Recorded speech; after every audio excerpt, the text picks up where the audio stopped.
सभी को नमस्कार। कक्षा 11 के संस्कृत के छात्र छात्राओं का इस कक्षा में स्वागत है। कक्षा 11 में आपके लिए चंद्रापीठ कथा पाठ्यक्रम में निर्धारित किया गया है। आज हम चंद्रापीठ कथा के विषय में आपको पढ़ाएंगे। चंद्रापीठ कथा महाकवि बाणभट्ट द्वारा रचित कादम्बरी कथा मुखम से ली गई है और कादम्बरी कथा एक गद्य काव्य है जिसे हम एक काल्पनिक कथा कह सकते हैं या आज के युग का हम इसे उपन्यास कह सकते हैं। ये महाकवि बाणभट्ट ने एक गद्य काव्य लिखा था, उसमें से चंद्रापीठ कथा को इस आपके पाठ्यक्रम में लिया गया है और यह इस कथा में महाराज शूद्रक के 3 जन्मों की कहानी वर्णित है। आइए इसे हम प्रारंभ करते हैं।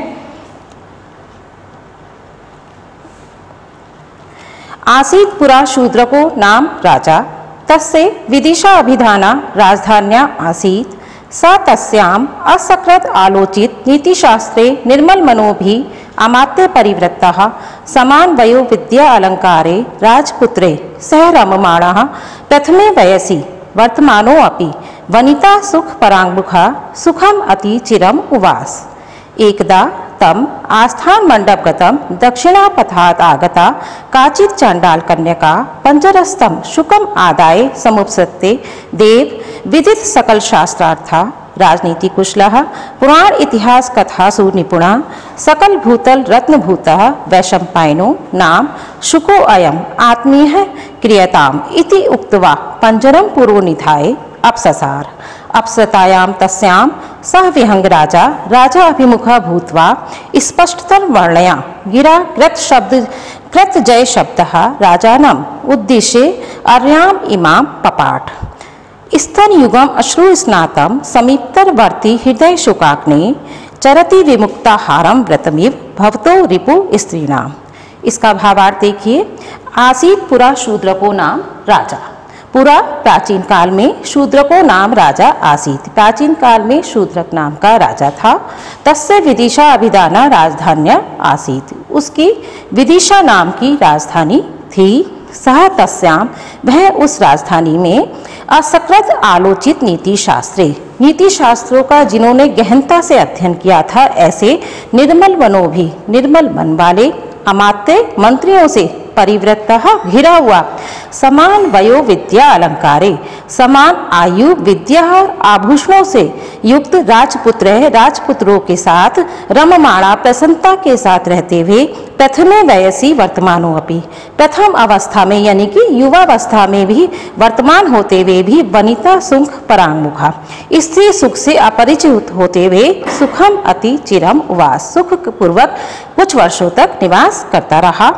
एकदा तम एक बार उसके आस्थान मंडप गतम उसके सभा स्थान में दक्षिणापथात् दक्षिण पथ से आगता आई भी काचित चांडाल कन्यका कोई चांडाल कन्या पंजरस्थम पिंजरे में स्थित शुकम आदाय तोते को लेकर समुपसत्ते पास जाकर के देव विदित सकल शास्त्रार्था देव संपूर्ण शास्त्रों के अर्थ को जानने वाला राजनीति कुशला राजनीति में कुशल पुराण इतिहास कथासु निपुणा पुराण इतिहास की कथाओं में निपुण सकल भूतल रत्न भूता संपूर्ण पृथ्वी पे रत्न के समान वैशंपायनो नाम शुको अयम यह वैशंपायन नाम का तोता है। आत्मीय क्रियताम आप इसे स्वीकार करें। इति उक्त्वा ऐसा कहकर पंजरम पुरो निधाय पिंजरे को सामने रख करके अपससार दूर हट गई।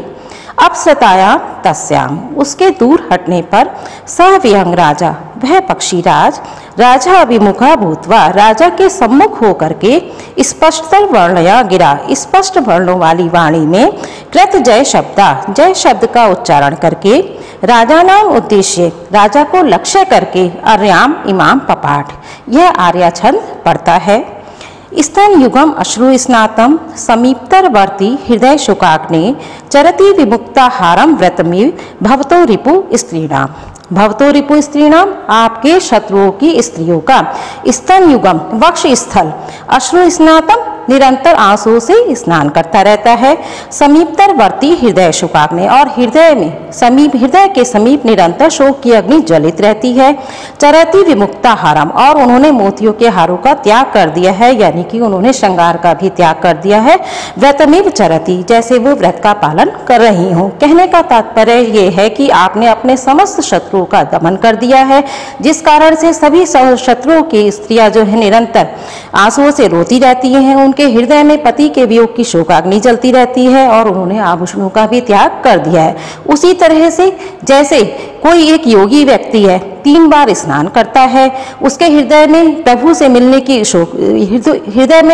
मिलने की अग्नि ज्वलित रहती है, और जो आहार का त्याग कर देता है। इस श्लोक के माध्यम से वैशंपायन नाम का तोता जो है महाराजा शूद्रक की प्रशंसा करता है। इस अनुच्छेद की एक बार मैं आपको पुनः व्याख्या बता देती हूँ। प्राचीन काल में एक शूद्रक नाम का राजा था, उसकी विदिशा नाम की राजधानी थी। वह अपने मंत्रियों के साथ, अपने आयु वर्ग के मंत्रियों के साथ प्रसन्नतापूर्वक बहुत समय तक स्त्री सुख से अपरिचित होते हुए रहता था। एक दिन जब वह सभा मंडप में बैठा था, तब एक चांडाल कन्या दक्षिण दिशा से आती है। उसके हाथ में एक पिंजरे में एक तोता होता है। वह राजा के सम्मुख उस पिंजरे और तोते को रख देती है, और ये कहती है कि देव, ये संपूर्ण शास्त्रों का ज्ञाता है, और मैं यह आपके लिए लेकर आई हूँ। जब वह राजा के सम्मुख पिंजरे को रख देती है, तब तोता राजा की ओर मुख करके उच्चारण करके कहता है कि हे राजन, आपने समस्त शत्रुओं का विनाश कर दिया है, जिस कारण से सभी शत्रुओं की स्त्रियां जो है निरंतर आंसुओं से भीगी रहती हैं, और उन्होंने श्रृंगार का भी त्याग कर दिया है। अब आप इस पैराग्राफ के, इस अनुच्छेद के से संबंधित अब आप इसके प्रश्न उत्तर देखिए। प्रश्न 1 है, शूद्रकः का आसीत्। उत्तर है, शूद्रकः राजा आसीत्। इसका मैं हिंदी अनुवाद करती हूँ। शूद्रक कहाँ आसीत्? शूद्रक कौन था? शूद्रकः राजा आसीत्। शूद्रक राजा था। अगला क्वेश्चन है, शूद्रकस्य राजधानी का आसीत्। उत्तर, शूद्रकस्य राजधानी विदिशा अभिधाना नगरी आसीत्। शूद्रक की राजधानी क्या थी? शूद्रक की राजधानी विदिशा नाम की नगरी थी। अगला प्रश्न है, शूद्रकः कै परिवृत्तः आसीत्। उत्तर है, शूद्रकः अमात्ये परिवृत्तः आसीत्। शूद्रक किनसे घिरा रहता था? शूद्रक मंत्रियों के साथ घिरा रहता था। अगला क्वेश्चन, चांडाल कन्या कुतः आगता। चांडाल कन्या कहाँ से आई थी? उत्तर है, चांडाल कन्या दक्षिण पथात आगता। चांडाल कन्या दक्षिण की दिशा से आई थी। अगला क्वेश्चन है, वैशंपायन कहाँ आसीत्? वैशंपायन कौन था? वैशंपायन शुका आसीत्। वैशंपायन तोता था। बच्चों, इससे पहले आपने अगर हाई स्कूल तक संस्कृत पढ़ा होगा तो उसमें पहले भावार्थ आता था, आपको अनुच्छेद का भावार्थ लिखने के लिए आता था। लेकिन अब जब फर्स्ट ईयर में कक्षा 11 में आप लोग आ गए हैं तो आपके लिए भावार्थ लिखने के लिए नहीं आता है, बल्कि अनुच्छेद के क्वेश्चन इस तरह से आते हैं। इसलिए आपको अनुच्छेद भी समझना है और उससे संबंधित प्रश्न उत्तर भी समझने हैं। अब इसका आगे का अनुच्छेद देखिए। राजा तू ताम श्रुत्वा संजात विस्मया तमेव अब्रवीत। आवेदेतु भवान आदितः प्रभृति का स्वर्णदेन आत्मनो वृत्तम। जन्म कस्मिन् देशे? का माता? का ते पिता? कथम शास्त्राणां परिचया? कियद्वावया? कथम पंजरबंधः? कथम चांडाल हस्तगमनम्? इह वा कथम आगमनम् इति। एवं स बहुमानम् अवनीपतिनः पृष्टः वैशंपायना मुहूर्तमेव ध्यात्वा सादरम् अब्रवीत्। देव महतीयं कथा यदि कौतुकम् आकर्णयताम्। अस्ति मध्ये देशा अलंकारभूता मेखले भुवः विंध्याटवी नाम। तस्यां च दंडकारण्यान्तः पाति गोदावर्या सरिता परिगतम् आश्रम पदम् आसीत्। तस्य च न अतिदूरे पंपा अभिधानस्य पद्मसरसा पश्चिमे तीरे महान् जीर्णा शाल्मली वृक्षः। तत्र च शाखाग्रेषु कोट्रोद्रेषु विरचित कुलायानि नाना देश समागतानि शुकशकुनी कुलानि प्रतिवसन्ति स्म। तत्र एकस्मिन् जीर्णकोटरे जायया सह निवसता पश्चिमे वयसि वर्तमानस्य पितुः अहम् एवेकः सुनुर् अभवम्।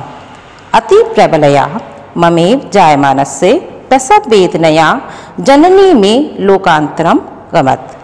तातस्तु में सुत स्नेहात अभिमत जाया विनाश शोकम अंतः निग्रह मत संवर्धन परा अभवत। राजा तू ताम श्रुत्वा, राजा उस वाणी को सुनकर, उस तोते की वाणी को सुनकर संजात विस्मय आश्चर्यचकित हो जाते हैं। तमेव अब्रवीत, और उस तोते से कहते हैं, आवेदेतु भवान आदिता, आप जो है अपने प्रारंभ से लेकर यहाँ तक आने का जो है अपना पूरा चरित्र आप हमें बताएं। जन्म कस्मिन देशे, आपका जन्म किस देश में हुआ। का माता, आपकी माता कौन है। कस्ते पिता, आपके पिता कौन है। कथम शास्त्राणाम परिचय, आपका शास्त्रों से परिचय कैसे हुआ। कियद्वा वह, आपकी आयु क्या है। कथम पंजरबंधा, आप पिंजड़े में कैसे बंध गए। कथम चांडाल हस्तगमनम, और आप इस चांडाल कन्या के हाथों में कैसे पहुंच गए। यही वहाँ कथम आगमनम इति, और आपके यहाँ आने का प्रयोजन क्या है। एवं सौबहुमानम, इस प्रकार बहुत आदर के साथ अपनी पतिना राजा के द्वारा पृष्ठः पूछे जाने पर वैशंपायन मुहूर्तम में ध्यात्वा, वैशंपायन थोड़ी देर ध्यान करके सादरम अब्रवीत, आदर पूर्वक बोला, देव देव महत्यम कथा, बहुत बड़ी कथा है। यदि कौतुकम, यदि आपको कौतूहल है, आकर्णयताम, आप सुनिए। अस्ति मध्य देश अलंकार भूता मेखले भुवा विंध्याटवी नाम। मध्य देश अलंकार भूता, मध्य देश के अलंकार के समान, मेखले भुवा, पृथ्वी की मेखला के समान, विंध्याटवी नाम का एक जंगल है। तस्याम च दंडकारण्य अंतःपाती, और उसके अंदर विंध्याटवी के अंदर दंडकारण्य नाम का एक जंगल है। गोदावर्या सरिता परिगतम आश्रम पदम आसीत, जो कि उसमें एक आश्रम है जो गोदावरी नदी से चारों ओर घिरा हुआ था। तस्य च नाति दूरे, और उसके नाति दूरे यानी कि पास में ही पंपा अभिधान से पद्म सरसा, पंपा नाम का एक कमल का तालाब था। पश्चिमी तीरे, जिसके पश्चिमी तट पर महान जीर्णा, महान यानी कि बहुत पुराना एक शालमली वृक्ष, एक सेमर का वृक्ष था। तत्र च, और वहाँ पर शाखा अग्रेशु, उसकी शाखाओं के अग्रभाग में कोट्रोद्रेशु, घोंसले बने हुए थे, बहुत सारे घोंसले थे जिन्हें नाना देश समागतानी, अनेक देशों से आए हुए शुक शकुनी कुलानी, और पक्षियों और तोतों के समूह उसके अंदर रहते थे। तत्र एकस्मिन, उसी में एक जीर्ण कोटरे, एक पुराने से घोंसले में जाया सह, अपनी पत्नी के साथ निवसतः निवास करते हुए, पश्चिमी वयसी, पश्चिम अवस्था में यानी कि वृद्धावस्था में, वर्तमान से होते हुए भी पिता का अहम एकम, मैं अकेला एक, सुनो अभमम, एक अकेला पुत्र उत्पन्न हुआ। अति प्रबलया ममेव जायमानस्य, प्रसव वेदनया, प्रसव की वेदना की अत्यधिक प्रबल दुख से मेरी माँ मुझे जन्म देते ही लोकांतर अगमन, दूसरे लोक को चली गई, यानी कि मेरी माँ जो है मुझे जन्म देते ही मृत्यु को प्राप्त हो गई। ताता तो मैं सुत स्नेहात, अब पिता ने मुझे पुत्र के स्नेह के कारण अभिमत जाया विनाशोकम, अपनी प्रिय पत्नी के मृत्यु के उत्पन्न शोक से भी अंतः निग्रह, उसे अंदर ही अंदर रोक करके मत संवर्धन परावत, मेरा लालन पालन करने में वे लग गए। इसका एक बार आप लोग, और इसका मैं हिंदी अनुवाद समझाती हूँ। जब तोता राजा को उद्देश्य करके उनकी तारीफ करता है, उनकी प्रशंसा करता है, तब राजा उससे आश्चर्यचकित हो जाते हैं, बहुत ज़्यादा आश्चर्यचकित हो जाते हैं कि एक तोता मनुष्य की वाणी में कैसे इतना सुंदर छंद पढ़ सकता है। राजा को कौतूहल होता है और वह राजा उस तोते से पूछता है कि आप यहाँ क्यों आए हैं, आपके माता कौन है, आपके पिता कौन है, यहाँ आने का प्रयोजन क्या है, और इस चांडाल कन्या के हाथ में आप कैसे पड़ गए। तो तोता जो है राजा को बताता है कि बहुत बड़ी कथा है, यदि आपको कौतूहल है तो मैं आपको ये इस बारे में पूरा बताता हूँ। तब तोता बताना शुरू करता है वह कि विंध्याटवी नाम का एक जंगल है, जिसके अंदर एक दंडकारण्य जगह है, जिसके अंदर एक कमल का एक तालाब है, पंपा सरोवर नाम है जिसका, और उसके किनारे एक सेमर का वृक्ष है। उस पर मेरे पिता अपनी पत्नी के साथ रहते थे। जब मेरा जन्म हुआ तब मेरी माँ मर चुकी, उसके बाद मुझे मेरे पिता ने ही मेरा लालन पालन किया। अब इसी अनुच्छेद से संबंधित प्रश्नोत्तर देख लीजिए। मध्य देशा अलंकार भूता मेखलेव भुवय कहा अस्ति, मध्य देश की अलंकार के समान, पृथ्वी की मेखला के समान कौन है। उत्तर है मध्ये देशा अलंकार भूता मेखलेव भुव विंध्याटवी अस्ति। मध्य देश की अलंकारभूत पृथ्वी की मेखला के समान विंध्याटवी है। आश्रम पदम केन सरिता परिगतम आसीत। आश्रम पद किस नदी के द्वारा चारों ओर से घिरा हुआ था? गोदावर्या सरिता परिगतम आश्रम पदम आसीत। गोदावरी नदी के चारों ओर से आश्रम घिरा हुआ था। पंपा अभिधानस्य पद्मसरः पश्चिमे तीरे कः वृक्षा आसीत। पंपा नाम के कमल सरोवर के पश्चिमी तट पर कौन सा वृक्ष था? पंपा अभिधानस्य पद्मसरः पश्चिमे तीरे महान जीर्णः शाल्मली वृक्षा आसीत। पंपा नाम के कमल सरोवर के पश्चिमी किनारे पर महान पुराना बहुत बड़ा सेमर का वृक्ष था। शाखाग्रेषु कोट्रोद्रेषु कः प्रतिवसति स्म। शाखाओं के अग्रभाग में घोंसलों में कौन रहता था? शुक शकुनी कुलानी प्रतिवसति स्म। पक्षियों के और तोतों के उसमें समूह रहते थे शाखा के अग्रभाग में। अगला अनुच्छेद देखिए। एकदा तु प्रभाते सहसेव तस्मिन् महावने मृगया कोलाहल ध्वनिर उच्चलत आकर्णे च तम अहम समीपवर्तिनः पितु पक्षपुटान्तरं विषम अथ च शैशवात् किमिदम् इति संजात कुतूहला पितुरुत्संगात् ईषद एव निष्क्रम्य कोटरस्थ एव शिरोधरां प्रसारे तावेव दिशं चक्षुः प्राहिणवम्। तस्मात् वनान्तरात् अभिमुखम् आपतत् अतिभयजनकं शबरसैन्यम् अद्राक्षम्। मध्ये च तस्य प्रथमे वयसि वर्तमानम् आजानुलम्बेन भुजयुगलेन उपशोभितम् अनेकवर्णे शभी अनुगम्यमानं मातङ्गनामानं शबरसेनापतिम् अपश्यम्। सोऽयम् अटवीभ्रमण समुद्भवं श्रमम् अपनिनेषु आगत्य तस्यैव शाल्मलीतरो अधः छायायाम् उपाविशत्। अथ तस्मात् सरसा सलिलम् अतियच्छं कमलिनी पत्रपुटेन आदे आपीये धौतपंखा निर्मला मृणालिकाश अदशत्। अवगत श्रमश्चोत्थाय सकलेन तेन शबरसैन्येन अनुगम्यमानः शनैः शनैः अभिमतं दिगन्तरम् आयासीत्। एकम् अस्तु जरत् शबरः पिशितार्थी तस्मिन्नेव तरुतले मुहूर्तमेव व्यलम्बत। उसके आगे की कहानी तोता बताता है। एकदा तु प्रभाते, एक दिन प्रभात के समय प्रातः काल में सहसेव तस्मिन, सहसा ही यानी कि अचानक ही, तस्मिन उस महावने, उस बड़े से वन में मृगया कोलाहल, शिकार के शोर की ध्वनि जो है हो जाती है। आकर्ण्य च, और उसे सुनकर तम अहम, मैं समीपवर्तिना, पास में स्थित पितु, पिता के पक्ष पंखों में उनके अंदर प्रवेश कर लेता हूँ। अथ च, और इसके साथ ही शैशवात, बाल्यावस्था होने के कारण किम इदम, यह क्या है, ऐसा संजात कौतूहला, ऐसा कौतूहल उत्पन्न हो जाने के कारण पितुरुत्संगात, पिता की गोद से ही ईषदीव निष्क्रम्य, थोड़ा सा निकल करके कोटरस्थ और घोंसले में ही रह करके शिरोधराम प्रसार है, गर्दन को अपने ऊपर उठा करके तामेव दिशम, उसी दिशा की ओर देखता हूँ जहाँ की से वह शोर आ रहा था। तस्मात् वनांतरात, और उसी वन के अंदर से अपने ओर अभिमुख, अपनी ओर आपतत अति भयजनकम, अत्यधिक भयंकर शोर करने वाली मैं एक शबर सैन्य को देखता हूँ। मध्य च तस्य, और उसके मध्य में प्रथमे वयसी वर्तमानम, प्रथम अवस्था में वर्तमान यानी कि युवावस्था में स्थित आजानुलंबेन, घुटनों तक लंबे, भुज युगलेन, भुजाओं युगल वाले, यानी कि उसके दोनों भुजाएं जो थीं घुटने तक लंबी थीं, ऐसे सुशोभित अनेक वर्ण शभी अनुगम्य माना, अनेक रंग वाले कुत्तों से पीछे किए जाते हुए मातंग नामानम, मातंग नाम के शबर सेनापतिम अवश्यम, शबर सेनापति को देखता हूँ। सोऽयम्, और वह अटवी भ्रमण समुद्भवम, जंगल को भ्रमण करने से उत्पन्न श्रमम अपनिनेषु, श्रम को दूर करने के लिए आगत्य आकर के तस्य, उसी ही शाल्मली तरु, उसी शाल्मली वृक्ष के अधः छायाम, नीचे छायायाम उपाविशत, छाया में बैठ जाता है।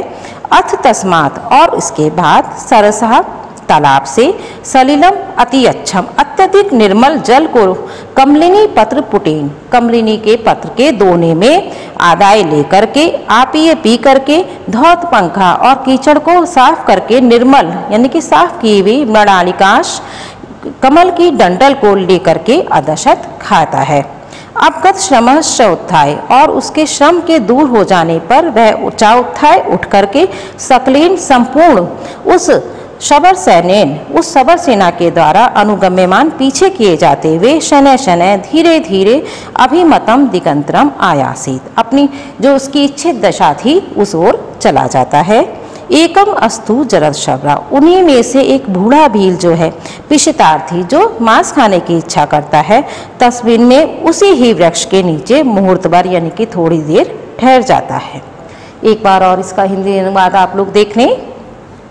एक बार प्रातः काल में जब शिकार की ध्वनि होती है शोर होता है तो बहुत भयंकर ध्वनि होती है। तो वैशंपायन नाम का तोता उसे सुनकर आश्चर्यचकित हो जाता है और वह डरकर अपने पिता के गोद में भी छिप जाता है, लेकिन बाल्यावस्था का कौतूहल होता है तो वह अपनी गर्दन ऊपर करके देखता है घोंसले में ही स्थित होकर तो उसे एक सेना दिखाई देती है आते भी, और उस सेना के मध्य में एक मातंग नाम का एक उसे शबर सेनापति दिखाई देता है जो उसी वृक्ष के नीचे आकर बैठ जाता है जिस पर वो वैशंपायन नाम का तोता रहता था।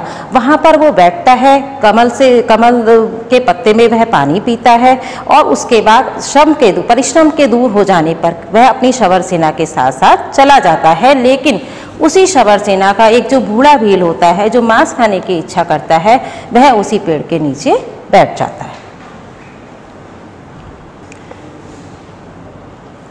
अब इस अनुच्छेद के क्वेश्चन आंसर देख लीजिए। प्रथमे वयसी वर्तमान का आसीत प्रथम अवस्था में यानी कि युवावस्था में कौन वर्तमान था। प्रथमे वयसी वर्तमान शबर सेनापति आसीत प्रथम अवस्था में शबर सेनापति वर्तमान था। अगला क्वेश्चन है शबर सेनापति का नाम आसीत शबर सेनापति का क्या नाम था। शबर सेनापति मातंग नाम आसीत शबर सेनापति का मातंग नाम था। अगला प्रश्न शाल्मली तरो अधय छायायाम कहा उपविश शाल्मली वृक्ष के नीचे छाया में कौन बैठा। शाल्मली तरो अधय छायायाम शबर सेनापति उपविशत शाल्मली वृक्ष के नीचे छाया में शबर सेनापति बैठा। शबर सेनापति केन पत्रपुटेन सलिलम अपिबत शबर सेनापति के द्वारा किस पत्ते के दोने में जल पिया गया। शबर सेनापति कमलिनी पत्रपुटेन सलिलम अपिबत शबर सेनापति ने कमलिनी पत्र के कमल के पत्ते का दोना बनाकर जल पिया। अगला क्वेश्चन है शबर सेनापति के अनुगम्य माना शबर सेनापति का किसके द्वारा अनुसरण किया गया। उत्तर है शबर सेनापति शबर सैन्येन अनुगम्य माना शबर सेनापति का शबर सेना के द्वारा अनुसरण किया गया। अब इसके आगे का अनुच्छेद देखिए। अंतरिति च शबर सेनापतौ सा जीर्ण शबरः पिबन्ने अस्माकं आयुषी तम वनस्पतिम सुचिरम आमूलात् अपश्यत् अथ तम पादपम आहूय शाखा अंतरेभ्य कोटरेभ्यश्च शुकशावकान् गृहीत्वा अपगताशुंश्च कृत्वा छितौ अपातयत् तातः तु तम महान्तं प्राणहरम उपप्लवम आलोके वर्णभयात् उद्भ्रांत तारकां दृशम इतस्ततो दिक्षु विक्षिपन् स्नेहे परवशा मद रक्षणाकुलः पक्ष संपुटेन आच्छादे कोट विभागेन माम अवष्टभ्य तस्थौ। अंतरिते च और उसके छिप जाने पर शबर सेनापतौ शबर सेनापति मातंग के अपनी आंखों से ओझल हो जाने पर सह जीर्ण शबरा वह बूढ़ा भील पिबन्नेव अस्माकम आयुषी हमारी आयु को पीता हुआ सा तम वनस्पतिम उसी वृक्ष के को सुचिरम आमूलात अपश्यत नीचे से लेकर ऊपर तक देखता है। अथ तम पादपम और इसके बाद उस पेड़ पर आरोह्य चढ़कर शाखा अंतरेभ्य शाखाओं के मध्य में से कोटरेभ्य च और घोंसलों में से शुक शावकान तोते के बच्चों को ग्रहण करके अपगताशोष और उन्हें प्राण रहित कृत्वा करके छितौ अपात्यत पृथ्वी पर गिरा देता है। तातः तू तम और पिता उस महानतम महान प्राणहरम उपलम, महान प्राण हरने वाली उस विपत्ति को आलोक के देख करके मरण भयात, मरने के भय से उद्भ्रांत तारकाम दृशम, अपनी चंचल पुतलियों वाली दृष्टि को इतः ततः इधर उधर दिक्षु विक्षिपन दिशाओं में डालते हुए स्नेह परवश, मेरे स्नेह के वशीभूत होकर, मद रक्षणा आकुला, मेरी रक्षा के लिए व्याकुल होकर, पंख संफुटेन, अपने पंखों को फैला करके, आच्छाद्य, उससे ढक करके, कोट विभागेन, उसी में अपनी गोद में, माम अवष्टव्य, मुझे लेकर, अवष्टव्य तस्तु, मुझे लेकर वहीं बैठे रहे। इसका एक बार और समझा देते हैं। अंतरिते चा, और उस शबर सेनापति के आंखों से ओझल हो जाने पर वह बूढ़ा भील हम लोगों की आयु को देखते हुए कि हम लोग बच्चे उसमें रह रहे हैं उस पेड़ के ऊपर, वह पेड़ को ऊपर से लेके नीचे तक देखता है और उसमें फिर वह पेड़ पर चढ़ जाता है। उसे मांस खाने की इच्छा थी पक्षियों के, तो वह सारे तोते के बच्चों को घोंसले में से लेकर उनकी गर्दन मोड़ करके उन्हें प्राण रहित करके नीचे गिरा देता है। मेरे पिता जब इस विपत्ति को देखते हैं तो वो मेरी जान बचाने के लिए मुझे अपने पंखों को फैलाकर उसमें छिपाकर मुझे वहीं घोंसले में बैठ जाते हैं। अब इस अनुच्छेद से संबंधित प्रश्नोत्तर देख लीजिए। तम वनस्पतिम सुचिरम आमूलात केन अपश्यत, उस वनस्पति को, उस पेड़ को सुचिरम देर तक आमूलात केन अपश्यत, जड़ से लेके ऊपर तक किसने देखा। जीर्ण शब्रः तम वनस्पतिम सुचिरम आमूलात अपश्यत, बूढ़े भील ने उस वनस्पति को नीचे से लेकर ऊपर तक देखा। कोटरेभ्यः शुक शावकान गृहीत्वा अपगता शूंश कृत्वा कुत्र अपात्यत, घोंसलों से तोते के बच्चों को पकड़ करके उनको मृत करके किसने गिराया, कहाँ गिराया। छितौ अपात्यत, पृथ्वी पर गिरा दिया। शुक शावकान केन अग्रहीत, तोते के बच्चों को किसके द्वारा पकड़ा गया। जीर्ण शब्रः शुक शावकान अग्रहीत, वृद्ध भील ने तोते के बच्चों को पकड़ा। बस यहीं तक का निर्धारित किया गया है अनुच्छेद आपके आज के वीडियो के लिए। आप सभी का बहुत बहुत धन्यवाद।